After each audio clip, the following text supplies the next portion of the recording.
G'day guys, I'm down here on a little river in northeast Victoria today with a couple of mates, Doug and Charles. We're fishing up there. Now I've got a little bit of a confession to make. I own way too many fly rods. I've got fly rods that are perfectly suited for every single little situation I might encounter on a river. But sometimes, and a lot of people find themselves in this situation, they're looking for one rod that can be really versatile and do a lot of different things. So that's what I'm going to talk about today. I'm going to fish a particular rod that I've got that I use when I want to carry only one rod, but be flexible enough to do a range of different fishing techniques. So the rod that I use when I want to do a range of different things is this. It's the Hanak Superb XP 396. It's a 9'6" 3-weight rod. This is a rod that I can fish Euro nymphing, I can fish dry fly and dry dropper, and I can even cast some streamers on it with a spay line, which I'm probably not going to do today because we're only on a pretty small stream here. But I want to show you guys how I can use this across a range of different situations and what the sort of compromises are that you will encounter when you try to have one rod that does everything, because inevitably there's going to be compromises somewhere along the line. This rod does a pretty good job at doing everything, but of course if I had a specific dry fly rod and a specific Euro nymphing rod, they'd probably be slightly different. Anyway, let's go out and have a fish. I've got the Euro line rigged up at the moment. These guys are fishing a nice pool here which would actually suit the dry fly line quite a bit better, but we might move up and find a little bit of faster moving water and see what we can catch. So this is the sort of situation where I really like to fish one rod, where you're doing a little bit of bush bashing, you haven't got easy access to the river, and trying to carry a second rod with you can be pretty cumbersome in that situation. I don't think I can even get through this way. Just trying to look for an access point where I can get down into the river. Here we are, we've got a little path down to the river now, a way in at least. There's not a lot of depth here in this particular bit. There's a tiny little pocket there just in front of me, but I don't know if that's enough to hold a fish. So there's a little slot up here behind the corner of this rock. It's just probably worth a quick cast or two. I won't spend long here, but just in case there's a fish holding in that little pocket there along that edge.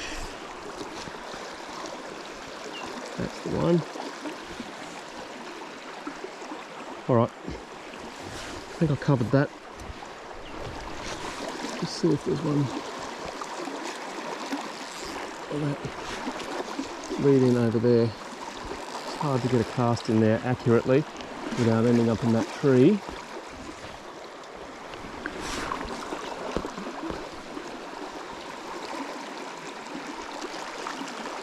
So we'll just move up this edge a little bit.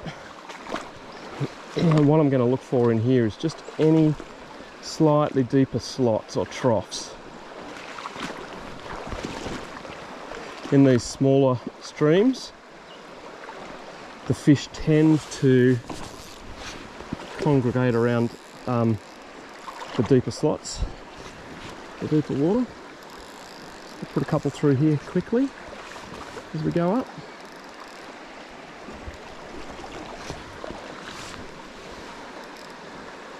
And I can see that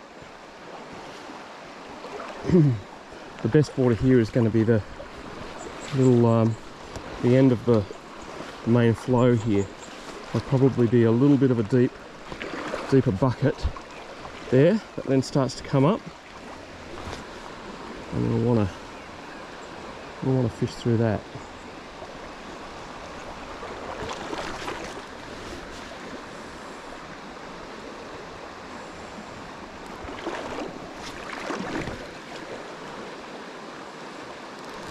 So the best water here is going to be a little further up at the top, but there could well be a fish hanging back in this part too.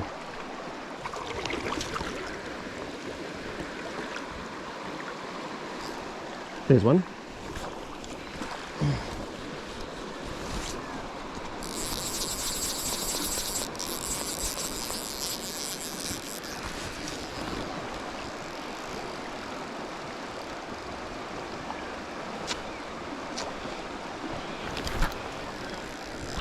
Oh, it's quite a nice fish.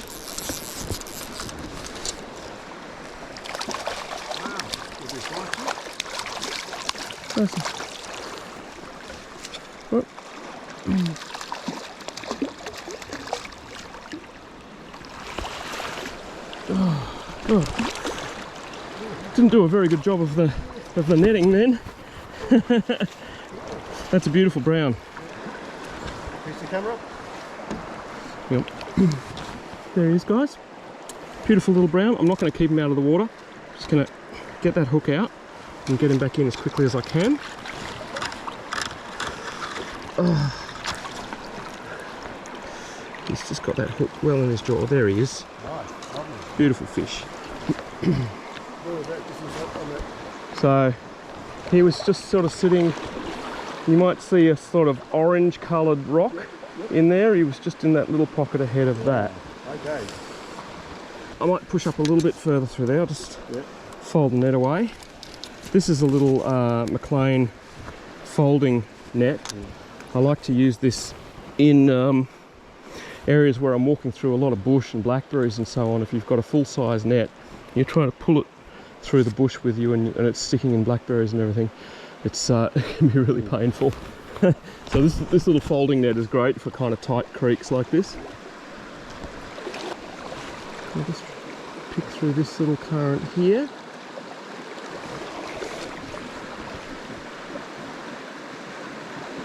And this one.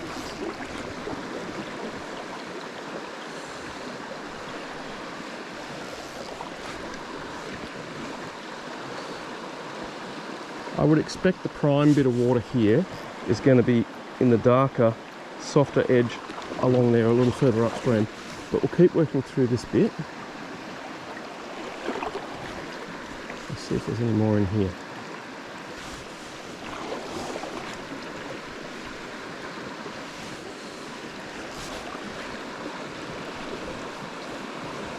I'm not going to neglect this side either.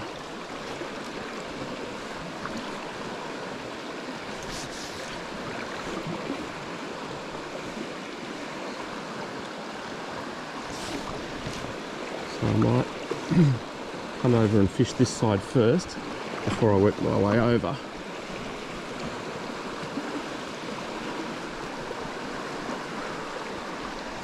There's definitely some nice water sort of in there in front of that boulder. Alright, I've sort of cleared that now, so I'll start making my way over.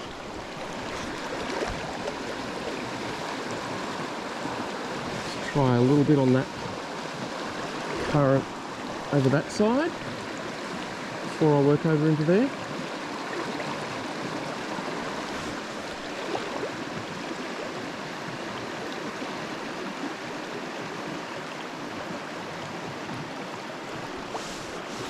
Okay, yeah.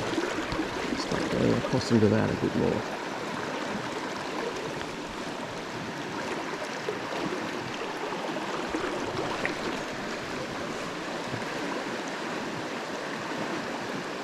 I'm gradually working my way into this from the back. I'm not going to go straight up into the best water immediately. I'm going to try to catch, if there's a fish further back in the pool, I'm going to try to catch, further back in the run I should say, I'm going to try to catch him first.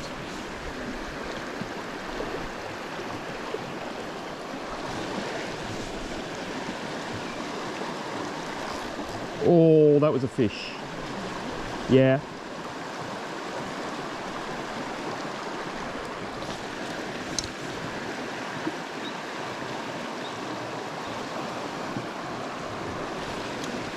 So I might have blown my chance here. There could be more fish in there. We'll see.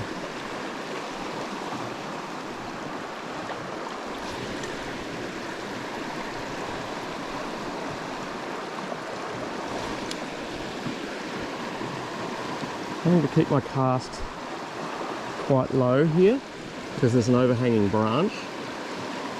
So I'm really trying to fire it in sideways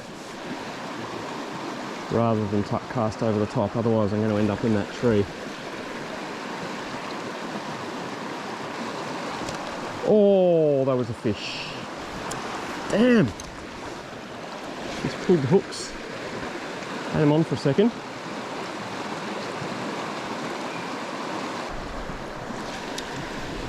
Put one in right against the edge there, the far edge.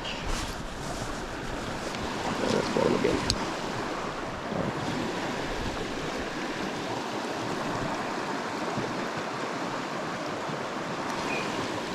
So this sort of stuff is where this 9'6" 3-weight rod is really good for fairly close range work. It's quite accurate and controllable.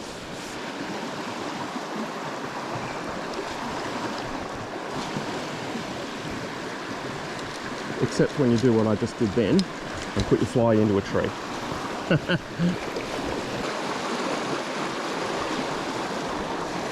Yeah, so I blew both of those opportunities then. I just didn't, I felt the weight of the fish, but I pulled the hook. So I probably just wasn't quite quick enough on the hook set or quite good enough with the contact. Yeah, anyway. You're quick, don't you? You're really quick. You do. So I'm just going to work my way up here slowly and fish this near edge. Doug is back there. He's going to step out a little bit behind me and fish the far edge. So I'll clear this side first and then he can fish that edge on the way up. So I'm just going to slowly work up here. I don't like fishing directly upstream because it's very hard to manage your drift, but I don't really have much choice just here at the minute.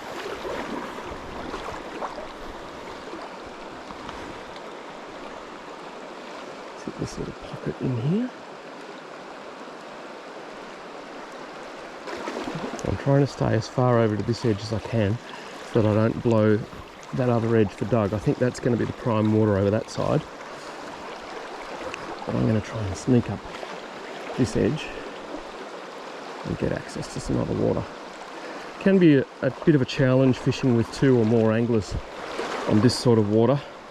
A lot of the time you just need to take turns basically, and have one angler fishing and the other observing. But there are opportunities like this where you can, if you're careful, sort of get up and both fish different water without spooking the fish ahead of the other angler. Just got to take it slowly and carefully. We've got good cover here because of all the riffle water basically between me and the fish on the other side. So me sneaking up this edge, it shouldn't spook anything. So when I'm looking at a small stream, I'm always trying to maximise my time by covering the water that I think is most likely to hold the fish. Just looking at this pool here, we've got the sort of white water on the far side there. We've got this softer water in the middle with what looks like a little bit of a depression. That's probably the most likely spot to hold a fish, I would think. There's a little bit of a soft edge up at the top of the pool there along the edge of the riffle. And there's a tiny little slow seam in the fast water on the far side there. Those are what I'm looking at and thinking, oh, they're potential holding spots. So there he was in that soft water. He's only a little fish. I'm not going to bother with the net for this guy because he's only tiny.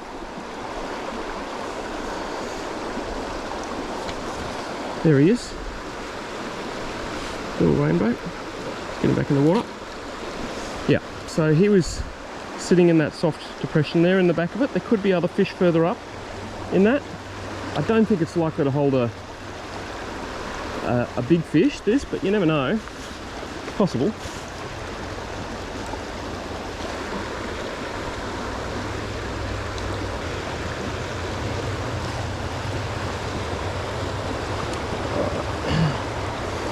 Snagged up.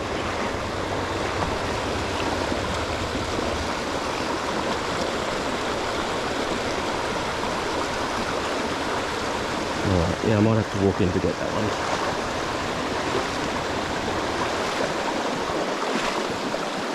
So I've probably blown that little bucket now by walking into it, but I will come back and just fish that tiny little seam through there.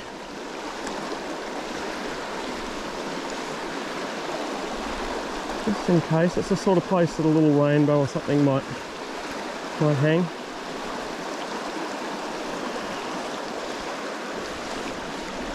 A little tiny soft edge over there. I'll put one into that.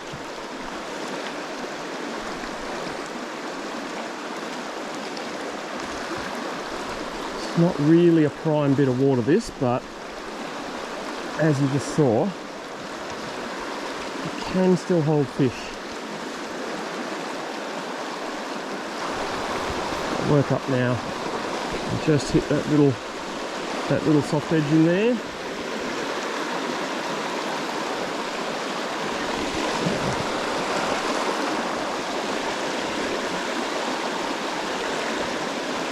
Landed exactly in the right current.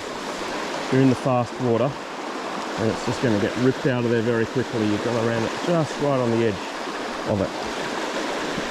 And this is where, you know, the accuracy of this slightly shorter 9'6" rod comes into play. You will find that compared to a much longer rod, nymphing rod, like a 10'9" free weight that I sometimes use, this will give you more accuracy when you're just trying to really precisely pick out those little current seams. There's a little tiny seam behind a rock just in there. Put them through that.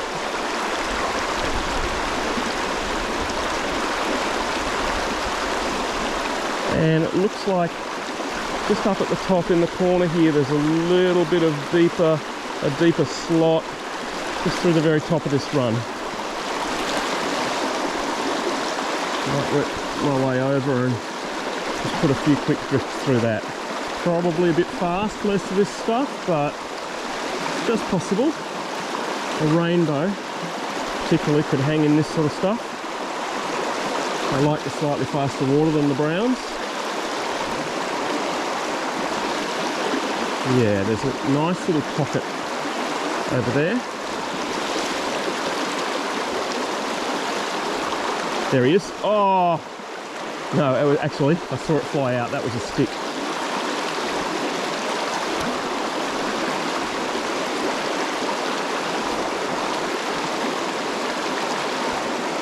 Alright guys, so at this point, I've got a lovely sort of slow glide with a bubble line in front of me here. Nice bit of a run. So what I might do now is take the Euro Nymph reel off. Just wait for the motorbikes to go. So I might take the Euro nymphing reel off and switch over to a dry fly and yeah, fish a little dry dropper through this stretch and see how we go. So basically I'm just going to cut off my nymph. Just fishing a single nymph today.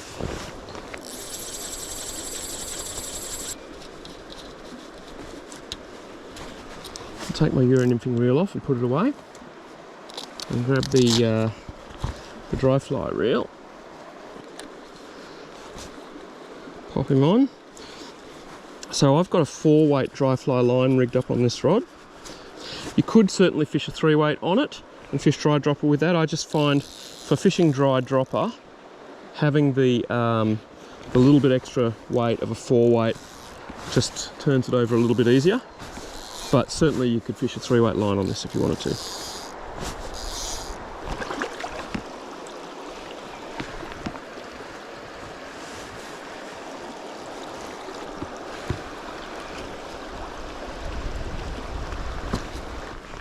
There we are. That's spooled up now. Alright, so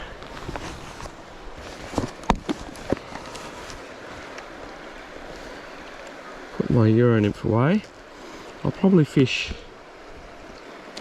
a small little silver beaded nymph. It's about a 2 or a 2.3 millimeter bead. I'll put that on the point.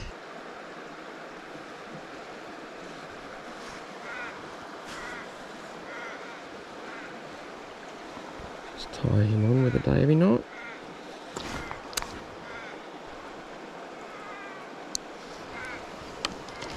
There we go. Now for my dry fly, I haven't seen anything come up and take dries yet. So I'm mainly interested in a dry that's going to suspend my nymph really well and that I can see. I might go for a big bushy sort of caddis pattern, I think. Maybe that guy. It's a championship caddis. This is always the most difficult and time-consuming part for me, is just threading the fly on the hook. There we go. I like to fish my dry fly off a dropper. I don't tie off the bend of the hook. Just a fairly short dropper, I find that works really well. Now I'm just going to use a bit of fly dip for my dry fly at the start before I cast it. I find this stuff works really well. And the other thing that I'm going to do is just grease up my leader a little bit with some paillette paste. You can use, mucilin or something similar, whatever you've got. I like to leave a couple of feet above the dry fly clean, and then I'll grease from there up. That just means that the last little bit of leader before the dry fly sinks all the way up to the fly line. So let's try a little dry. Whoops! Straight away. I don't know if that was a take or it looked like a take.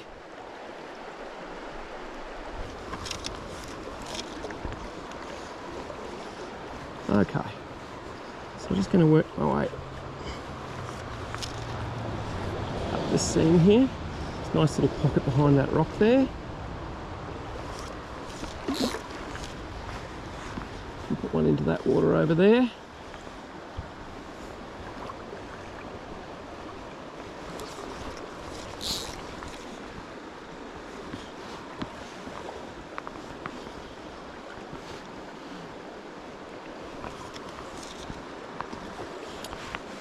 So it's really nice to cast a dry fly with this rod.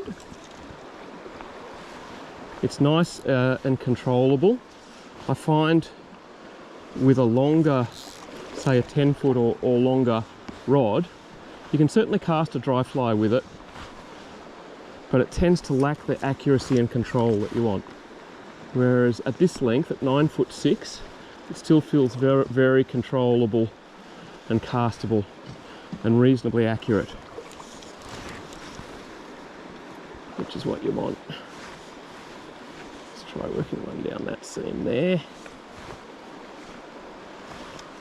All right, start working our way up this bubble line here.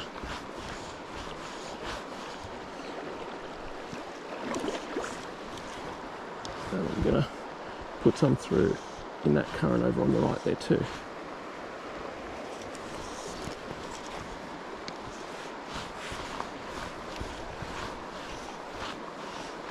I'm just trying to land that the fly, the dry and the nymph and the leader and everything all in a line, all in the same current, so that I'm not getting drag.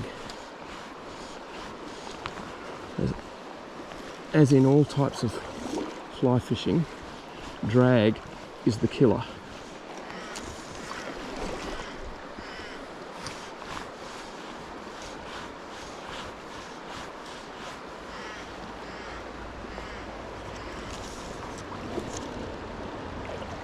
It's important for this sort of dry dropper fishing that you have a dry fly that you can see.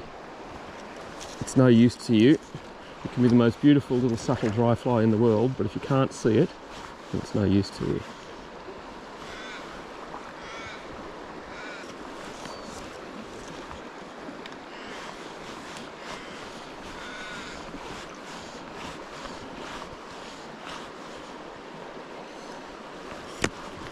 Oh, there's one. Yep. I couldn't keep tension on him. The dry, he actually took that as I was picking up. The dry didn't go down, but I picked up to back cast and there was a fish on. Just pure timing coincidence that time. Oh, and I'm in the tree. All right, cut. So I've just come back to this corner pool now that I've got the dry dropper on, and I'm going to try putting a dry fly across that far edge there and just working up my way through the pool here.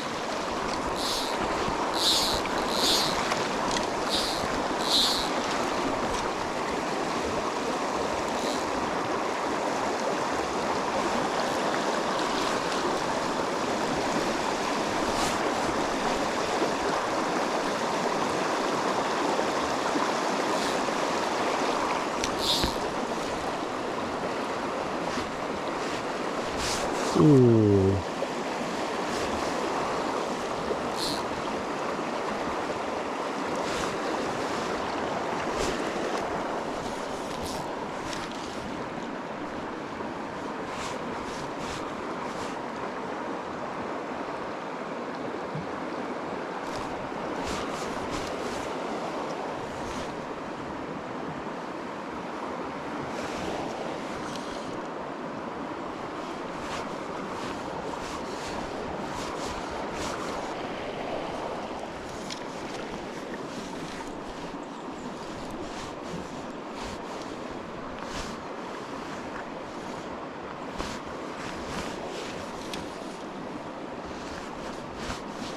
Trying to throw a bit of slack into my cast here because I'm going to inevitably get drag sooner or later.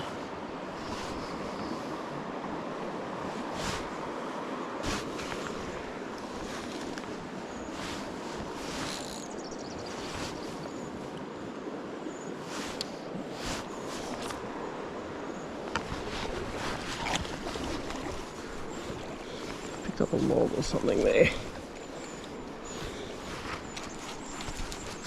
There we go. It's off. And while I'm here, I've walked out into the middle of the pool now and I've probably disturbed a lot of the water, but just do a couple of quick drifts.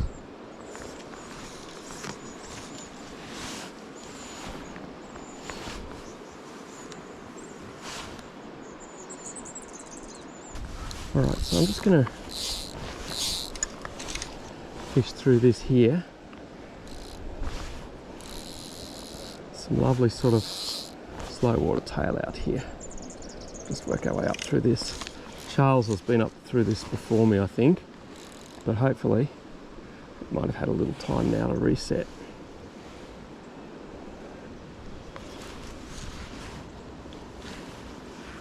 Just going to focus in that bubble line.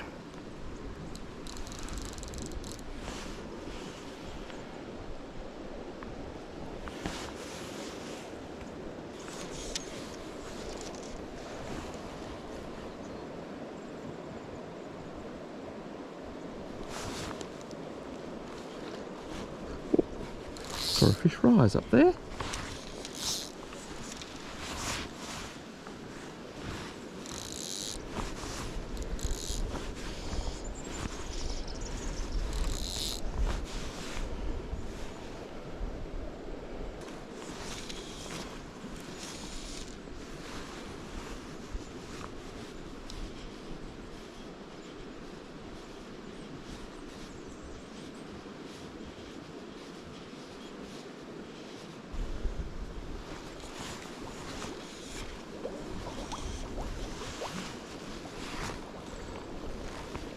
Trying to pick out the different bubble lines and current seams up there. It's dragging, unfortunately.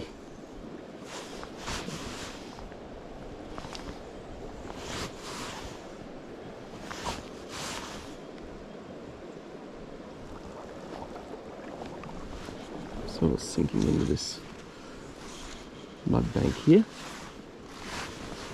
So I might not go too much further. Just try and work up into that bubble line up there. Oh, went down.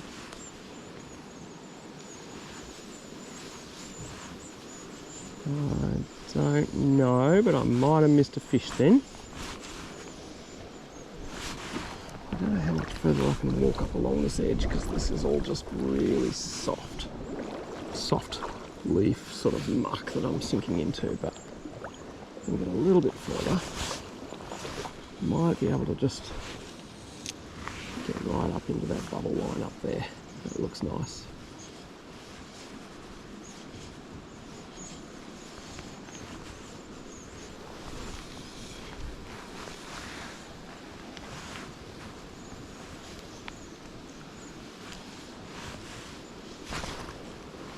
Ooh, the fly went down then. I don't know whether that was a take or not. Alright, give this one more cast. I'll go a little longer, right up to that edge in there. That wasn't quite the cast that I wanted.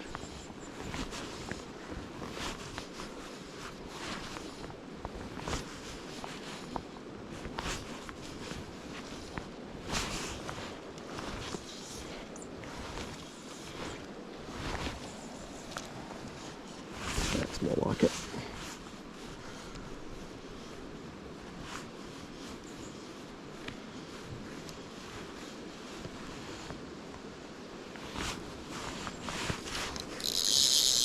Okay.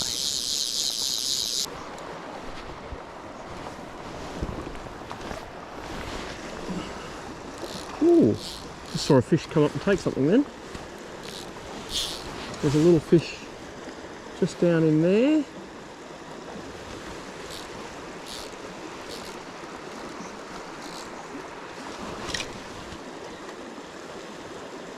Let's see if that's going to drift down over him. Or maybe it was just a leaf.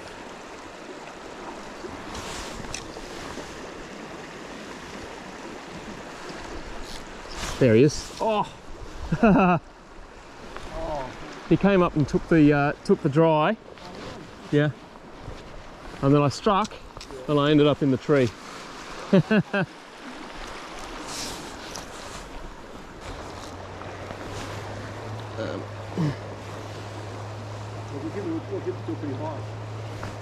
Here I am, yeah, because I'm fishing short. So I'm actually keeping less drag, that's right.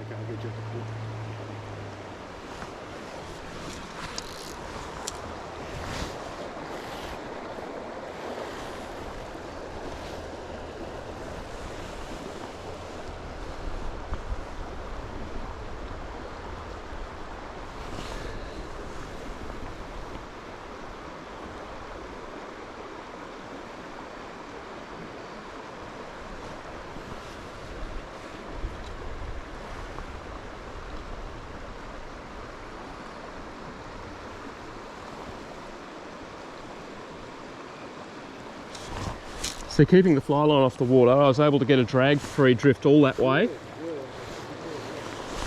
There's one. Oh, I dropped him. He was a good fish too. Yeah. Popped the nymph. Yeah, he took the nymph. Yeah, and I lost the nymph. He was up in the rapid there. Yeah, that was a nice fish. Took the nymph. Yeah, pops the leader. All right, you want to have a go, mate? Yeah. Jump in there. I'll tie a new nymph on.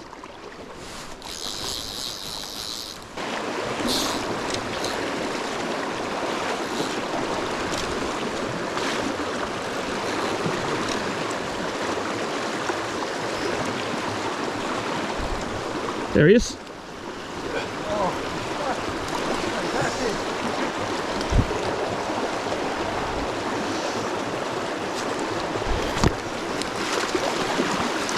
Oh, I dropped him. Couldn't get my net out in time. The nymph or the bottom up? The nymph. Yep.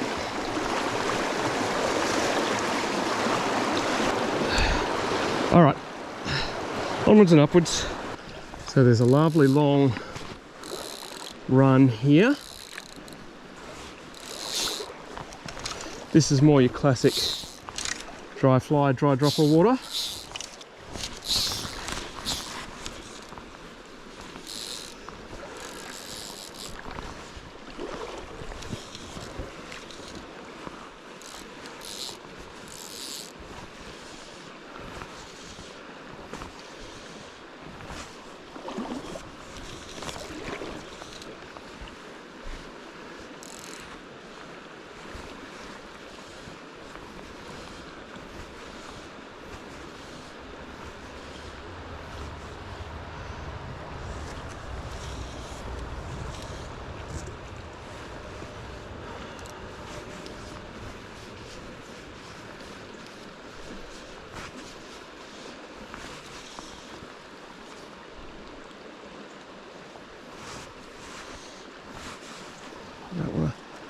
There's a tree in there that I don't want to get hung up on.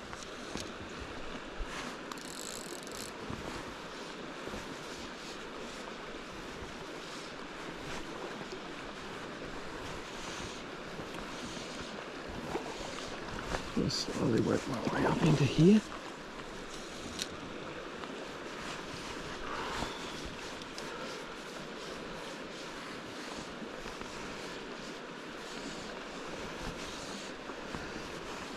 So I'm basically trying to fish this current directly upstream so that my dry fly, my nymph and my leader and my line and everything all land pretty much in line in the one current seam.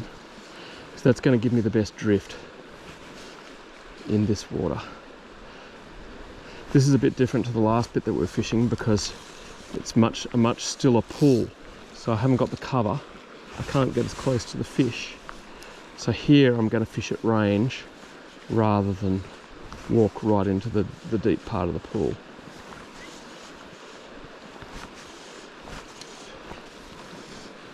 Doug, it's worth fishing up this channel on the left here too. You want to come and fish this?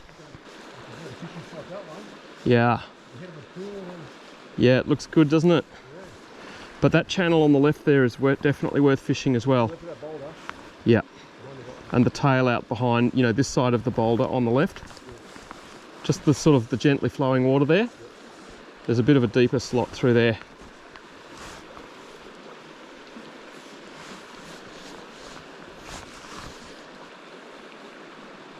But yeah, fish up that bubble line on the left there.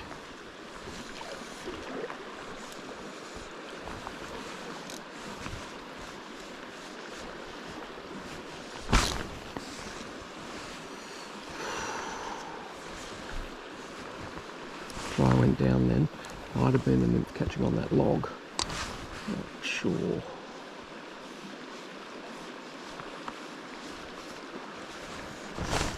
There's one. Okay.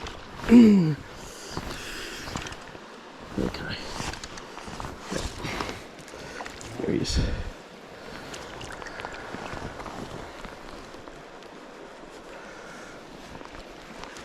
Nice little rainbow this time. Yeah.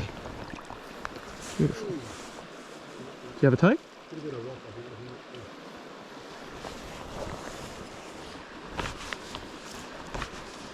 Got him?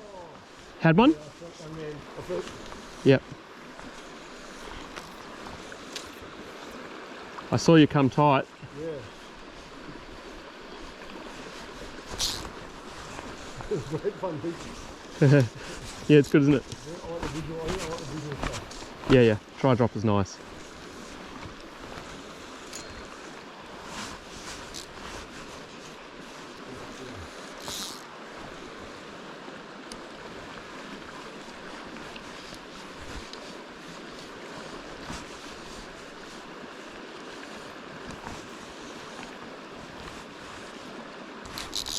Okay. I think I've fairly well covered this as best as I can from here. Maybe when we get up to the top of the pool there, we might be able to cover a little bit more. Let's put a couple of little drifts through here.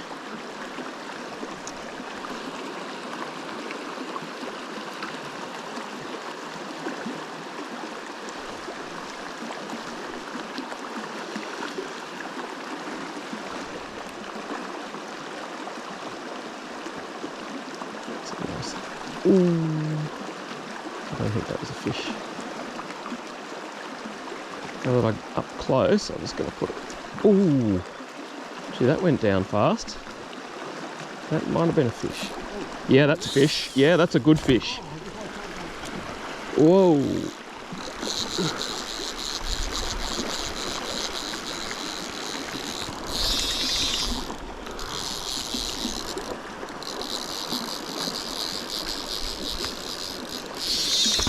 Not that big, he's just feisty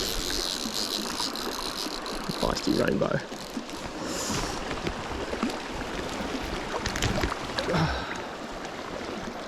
There we go.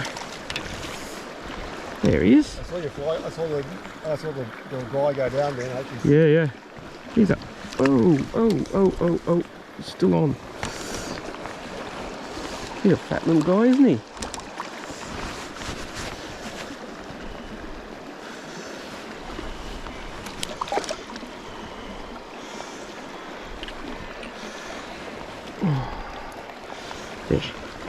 There we go. Lovely. Off he goes. It's just there, wasn't it? Yeah, just over that bubble. He was just in here. Yeah. Do you want to now that you're up here, do you want to fish some of this stuff, some of these little current seams in close? I've just climbed over these trees here, and there's sort of deep water on the other side, so I'm just going to have a little flick along this edge before I jump in here. Just see if there's anything in there.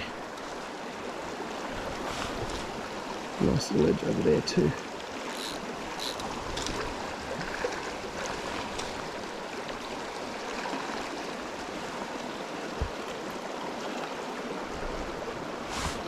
There's one. He was right underneath me. Whoa, get out of there, mate. Oh, that was a nice fish. He's a good one. Whoa.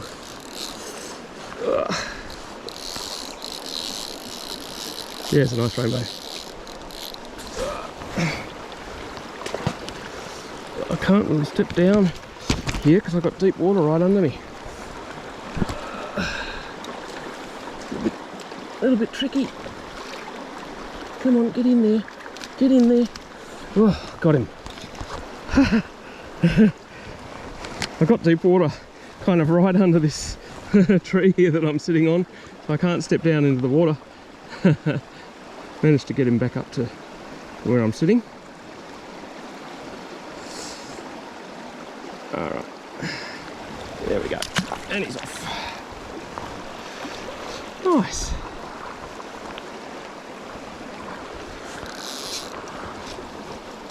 Let's see if there's anything out along that slot there.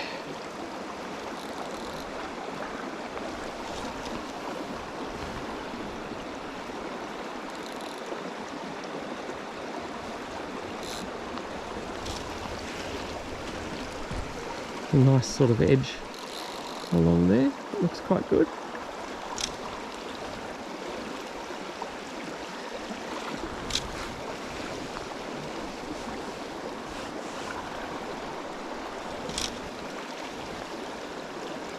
That's nice.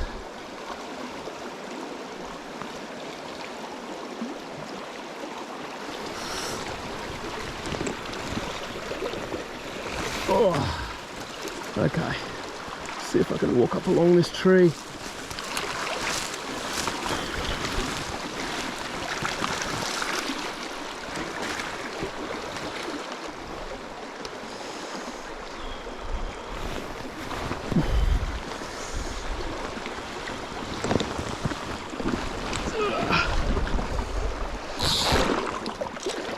Just going to cover this edge up here before I walk through it.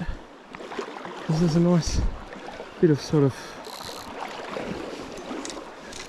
deepish water up here. Nice little edge along there.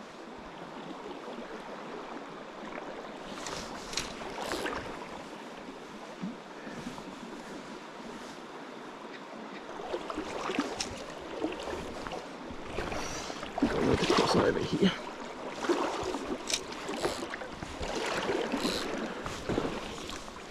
So there's a nice sort of soft edge on that far bank over there. I've got a bit of faster current in between. I'll try and get over to it a little bit, and I might have to do a bit of mending to get a good drift over there.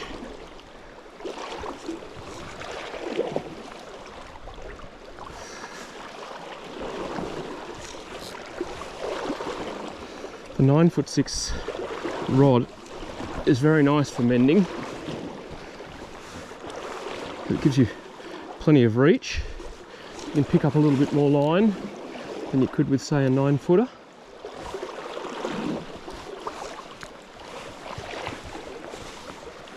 One of the things that's really nice about fishing a long dry fly rod and a long leader is just being able to fish really short like this and hold all my fly line. I haven't even got the fly line out the tip of the rod here.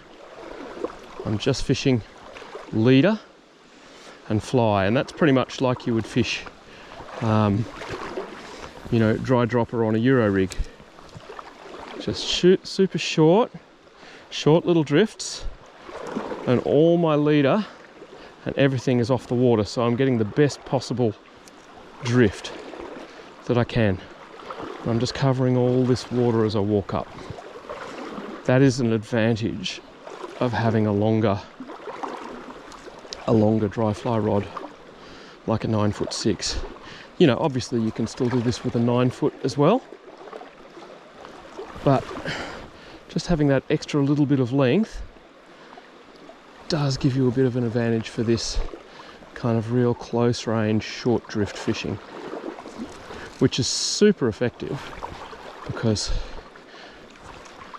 you're getting a far better drift doing this than I would be if I was laying fly line on the water. Because the minute you lay fly line on the water, you've got different speeds of currents and you're dealing with drag, basically. So it's a little bit of riffle on the water here. I'm just gradually working my way up this run and covering the water as I go. Just fanning a few casts around. I picked up a rock there. That's all right.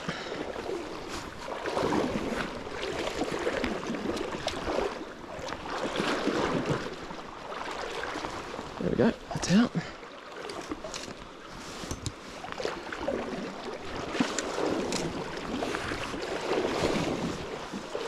And I'm back fishing again.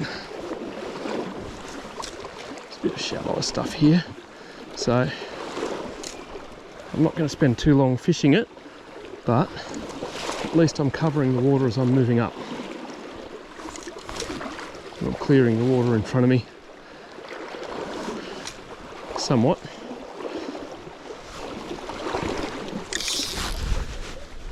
Ooh.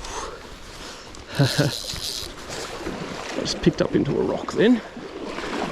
Alright. There's a little slot on that far bank there. Might be worth a quick flick. It's only very small. And I've got to sort of get in under there, that's the spot.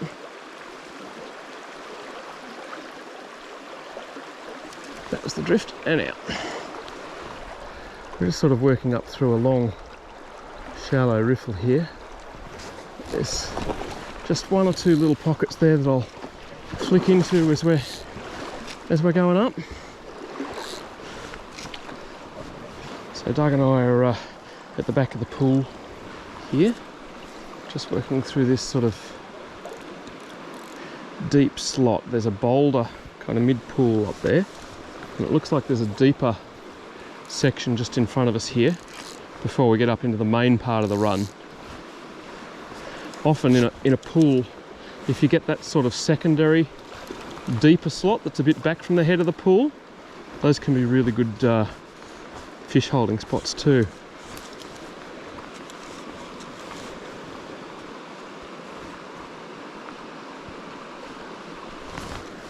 Ooh, it went down. Don't know if that was a take or not. But it's the kind of spot that I'd expect a fish to be.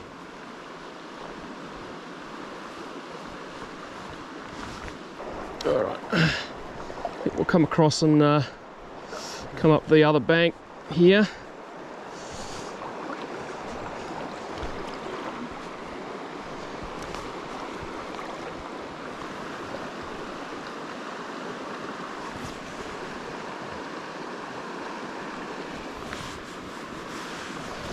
Ooh, I think that might have been a take.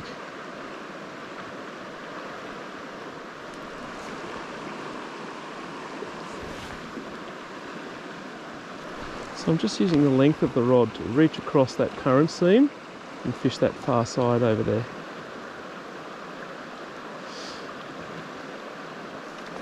This is where a long rod really helps for dry fly.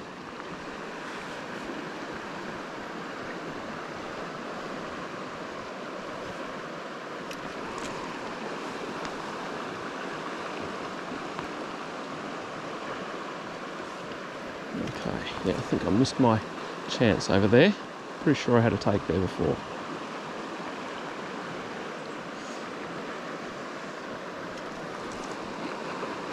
It's quite deep through here.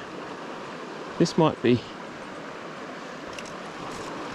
a spot where it would be good to put the Euro nymphing rig back on, but I know there's a good dry fly pool coming up just ahead, so I might stick with this just for the moment. But you could certainly Euro nymph this.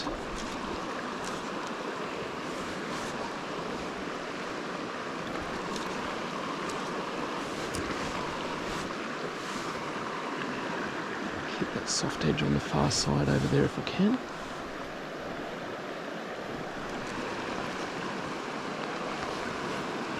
That's it.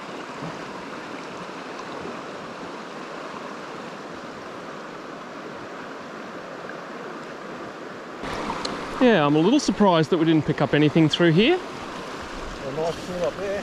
Yeah, there's a really good corner pool coming up.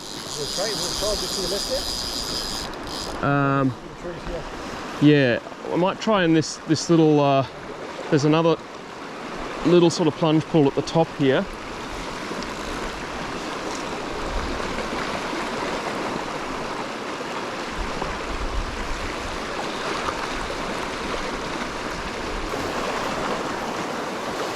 Good sort of deep edge over there. It's a little bit turbulent, but definitely worth a flick.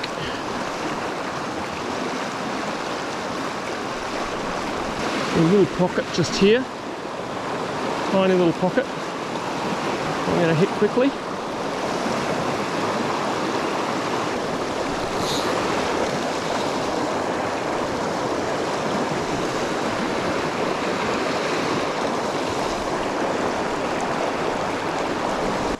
So this is a really nice pool here. So I'm going to work dry dropper through the back of the pool here to start with. Just going to have to watch out for this tree here that's going to make back casting a little difficult.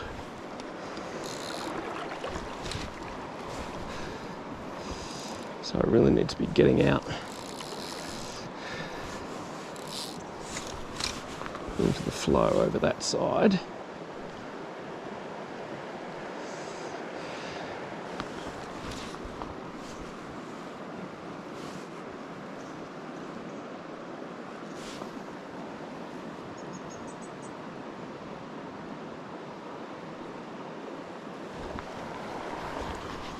Oh, there's a fish.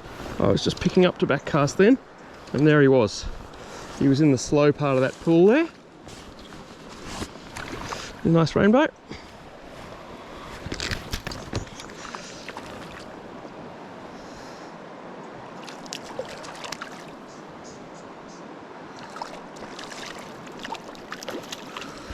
we go.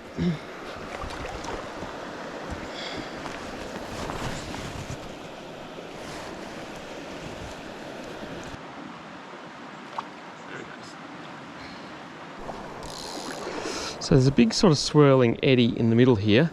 That fish actually came out of the eddy. Sort of in there.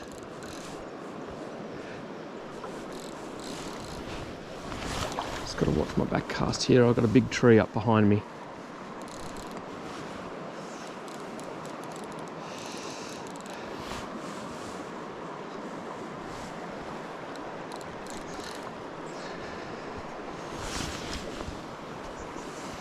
Just get out into a little bit of flow out there.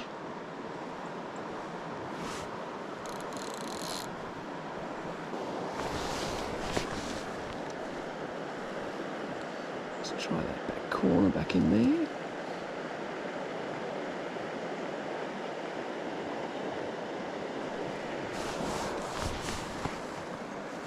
Out in that main flow there is where I expect most of the action is going to be.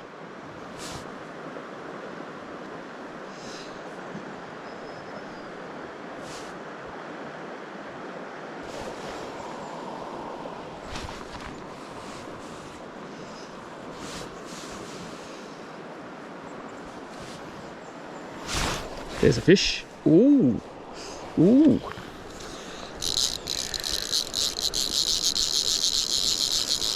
You've got a bit of go, this one.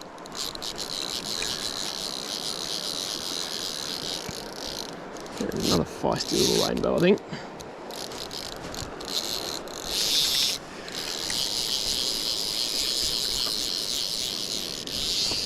Yeah, gee, they're in good condition, these fish. Beautiful.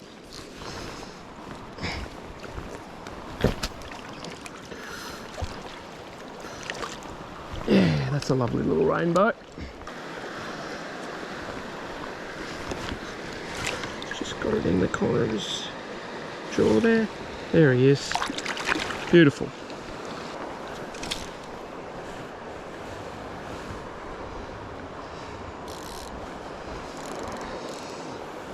That's a nice drift through there.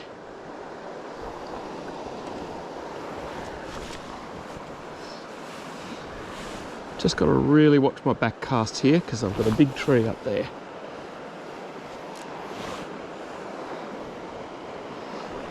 Just don't walk up too far, mate, because this pool is loaded. So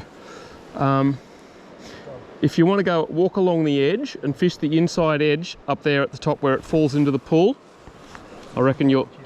Hey? Yeah, but just stick right to the edge as you walk up.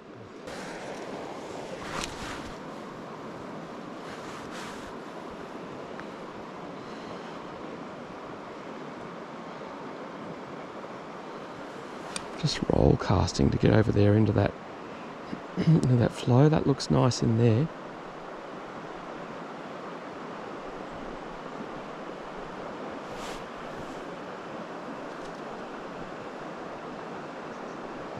Okay, I would have expected that maybe we'd pick up a fish on that drift. Let's try and work our way a little bit more up into the flow.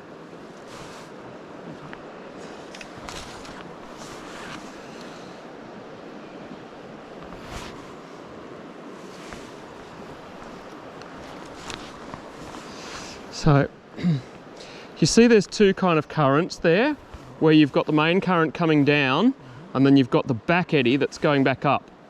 What you want to do is try to fish just into the soft water in the main current that's coming down, but your line is going to try to suck into the back eddy, so you're going to have to manage your line, all right?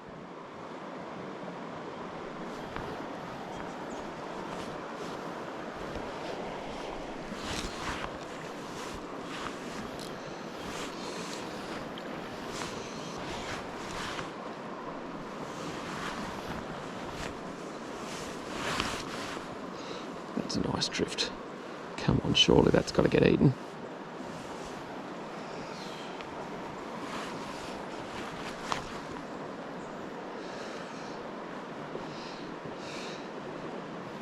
Okay, start working our way up these soft edges here.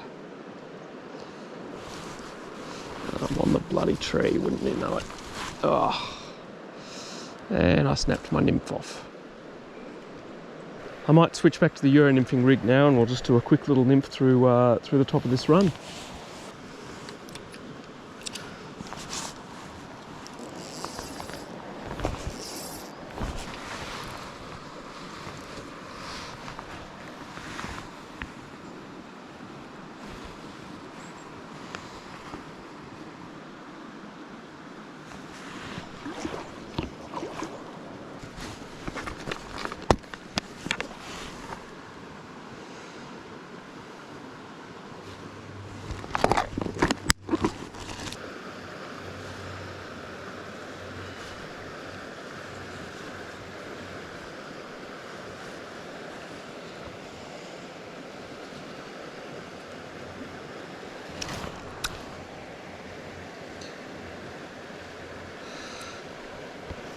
Alright, there we go, flies on. And now I'm ready and I'm back fishing again. So it really didn't take long. It's probably only 3 or 4 minutes to change over. Which, you know, I'll admit can feel like an eternity when you're on the river and you're just wanting to get in amongst the fish. But in the scheme of a day, it's really not very long.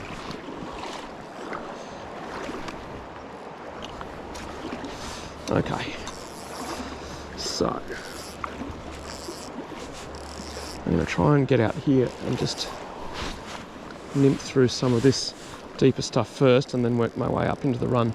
Doug's already fishing up in that run, but I'll go up and fish it after him. But first I'll work through this with the nymph, because I'm going to get a lot deeper with the nymph. Oh, that was a fish. A lot deeper with this nymph than I would have with the dry dropper.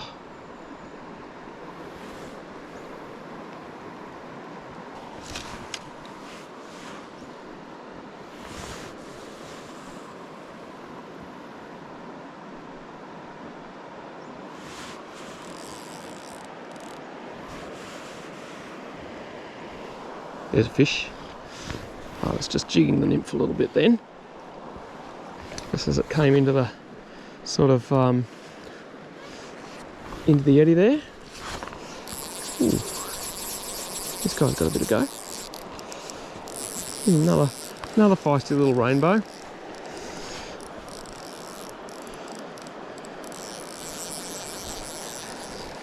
So he was in there. I covered the same water with the dry dropper, but he was obviously just that little bit deep, and it took the Euro rig to get down to him, to where he was.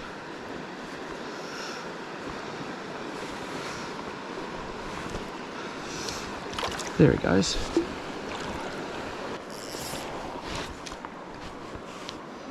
So I might just have 1 or 2 more drifts in there.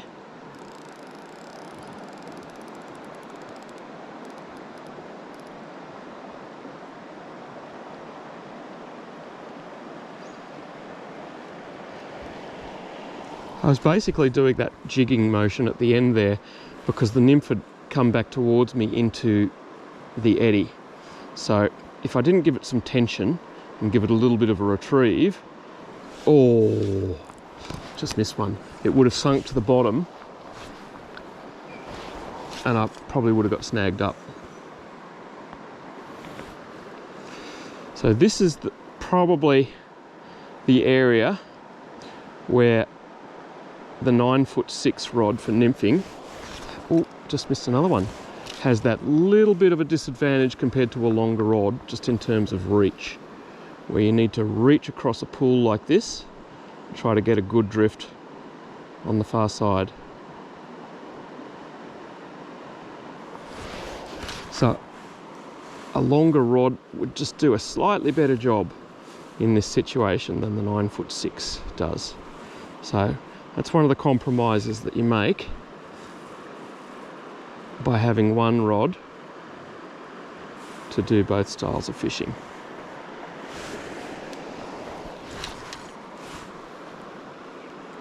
Now I'm just going to start working my way up into the drop-off section of this pool here.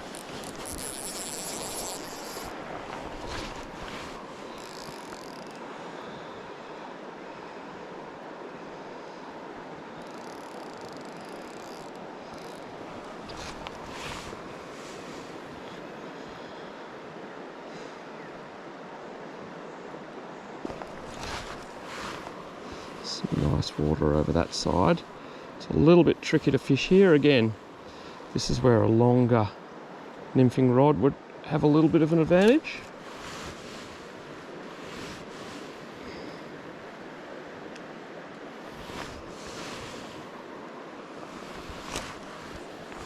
Okay, let's start working our way back up stream now. And fish this drop-off section here. So I would expect that there'd be some fish in this riffle up here. It's at the top of such a good pool, but I think it's most likely going to hold fish. Doug's already kind of walked through here and fished this with the dry dropper, but I'll try it with the nymphing rig, because quite often you'll pick up different fish using the different technique.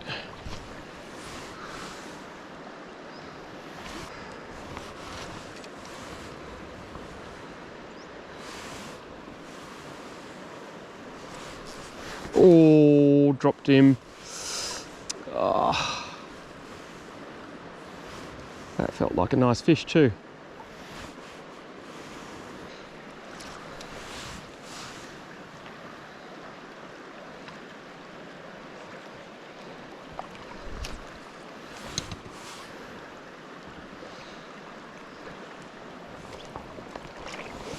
All right. We'll keep going up, I think. There's a beautiful big deep pool here. There's a nice kind of run around here. I'm just going to try to keep a bit low here and fish this little section through here right below me first.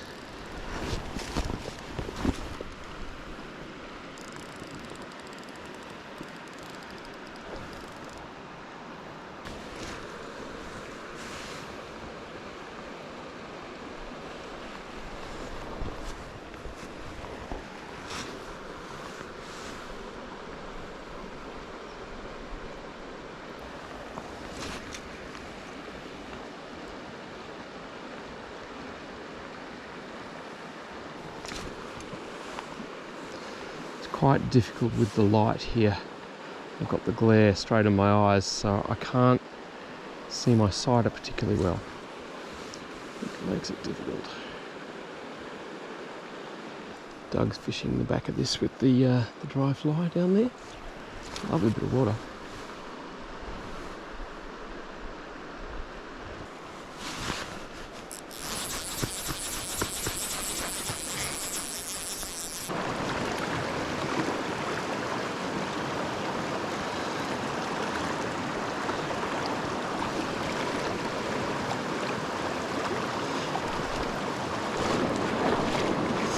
Well, this is a nice big pool.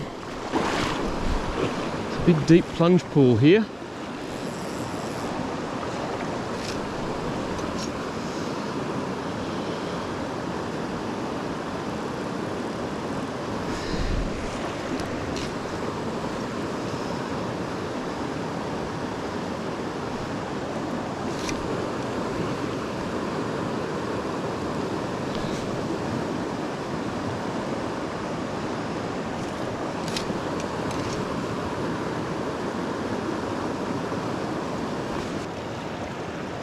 I'm going to go up to a heavy bead for this and get down in the middle and see what happens.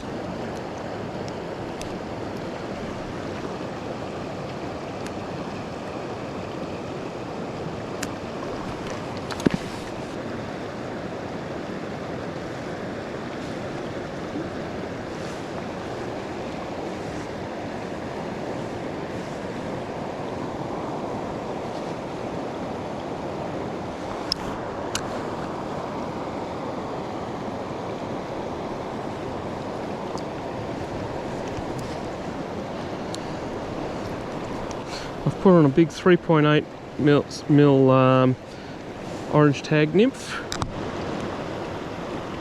Let's try that.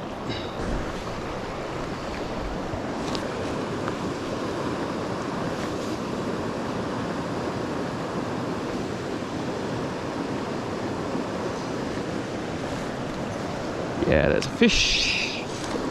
I saw the sighter move sideways then.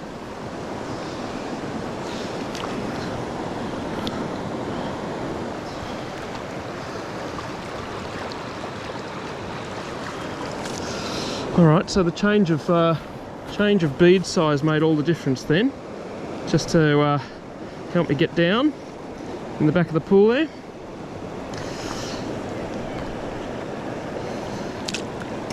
There he goes.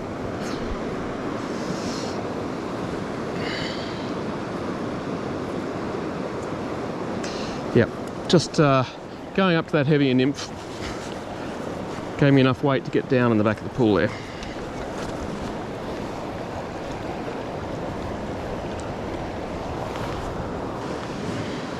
So you'll see, even with this 9'6" rod, I can still fish at a fair bit of range here. It's just that range is upstream and in line with the currents. I can't reach across currents as much as I would be able to. Oh, just had a take. As much as I would be able to with a longer rod. But as long as I can maneuver myself into position and fish in line, I can still fish a good ways upstream with this rig.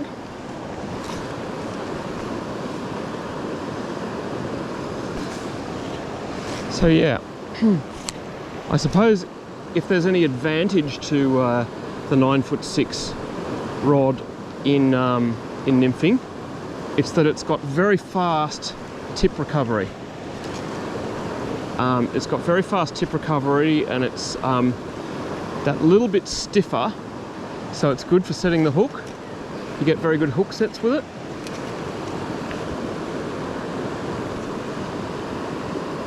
In summary, yeah, the 9'6" 3-weight does a really good job of being an all-rounder. It's a very nice dry fly and dry dropper rod. It's not too long that you lose accuracy, and it's got plenty of length for line management and mending and that kind of thing. And if you want to fish very short range as well, you can fish with just leader out the rod tip, and it works really well because it gives you that reach to hold a lot of line off the water to get really good drifts. And for nymphing, it's a very effective rod too. Where it does suffer compared to some of the other rods, perhaps it's just in that little bit of extra reach for reaching across currents. So on a bigger river where you possibly can't wade into a lot of spots and you're dealing with a lot of you know, situations where you need to reach out, then a longer rod certainly has an advantage.